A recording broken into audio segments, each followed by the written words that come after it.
లేవండిరా, ఈరోజు వినాయక చవితి. ఈరోజు హాలిడే అయినా పడుకోవడానికి లేదు, పండగ రోజు ఇంత పొద్దున లేవడం ఏంటో. ఇప్పుడు లేవకపోతే మనకి తన్నులే పదరా ముందు. బాగా రెడీ అవ్వండి. అబ్బా మళ్ళీ కుర్తా వేసుకోవాలా? అబ్బా మంచిగా రెడీ అవ్వచ్చు. ఏ లంచ్ రాకముందే ఇది ఎమర్జెన్సీ స్నాక్. ఉండురా, అమ్మకి చెప్తా నీ సంగతి. అరే, పూజ ముందు తింటారా? నేను తింటాను నానమ్మ. కథ మొదలు పెడుతున్న అందరూ శ్రద్ధగా వినండి. ఎవ్వరు డిస్టర్బ్ చేయొద్దు. తలపై అక్షింతలు వేసుకోండి. తలపైనే వేసుకోవాలా? నోట్లు ఎందుకు వేసుకోకూడదు? ఏమిటిరా ఈ పిచ్చి ప్రశ్న? అయ్యో బాబోయ్, ఎలా అడుగుతావు? ఇది కూడా స్నాక్ లాగే ఉందిలే. అమ్మా చూడు, చింటూ అక్షింతలు తింటున్నాడు. చింటూ, చిన్ని, మీ బుక్స్ తీసుకొని రండి, దేవుడి ముందు పెడదాం. అమ్మో, మనం మ్యాథ్స్ బుక్ పెడదాం, అసలే బుక్ అంతా ప్రాబ్లమ్స్.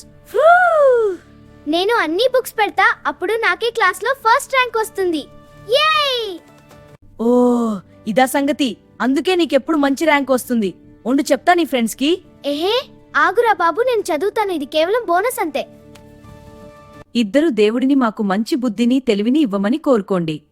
ఇంకా ఇంతకంటే ఏం అడుగుతాం దేవుని, మనకి ఈ తెలివి చాలులే. ఇప్పుడు తినండి ఇద్దరిని తలుచుకుంటూ. అబ్బబ్బా ఇదే కదా అసలైన పండుగ, నేను ఇప్పుడు తింటాను చూడండి. సాయంత్రం బయటికి వెళ్ళినప్పుడు చంద్రు చూడకండి రా ఇద్దరు. చూస్తే ఏమవుతుంది నానమ్మ? ఈ ఇయర్ నువ్వు లావ్ అవుతావట. అయ్యో, పదండి రా, వెళ్ళి అలా వేరే వినాయకులని చూసి వద్దాము. ఏయ్ నేను వస్తాను, నేను చూస్తాను. అన్ని చోట్ల ప్రసాదం తినొచ్చు. ఇందాకే కదారా కడుపు నిండా తిన్నావు. ఇంట్లోదే బయట పెట్టదే నానమ్మ. ఓరిని చంద్రుణ్ణి చూస్తాము, ఏమో చిన్ని భయమేస్తుంది.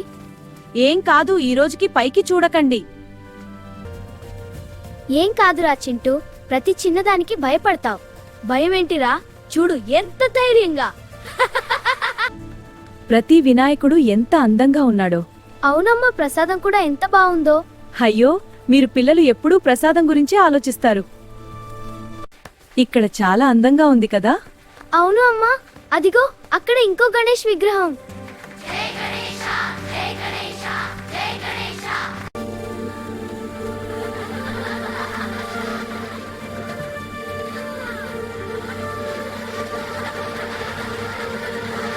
గణపయ్య వచ్చాడయ్యా, లడ్డూలు తెచ్చాడయ్యా.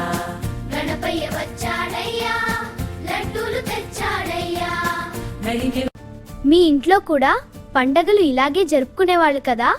మరిన్ని ఫన్ స్టోరీస్ కోసం మన డిజిబొమ్మకి రండి.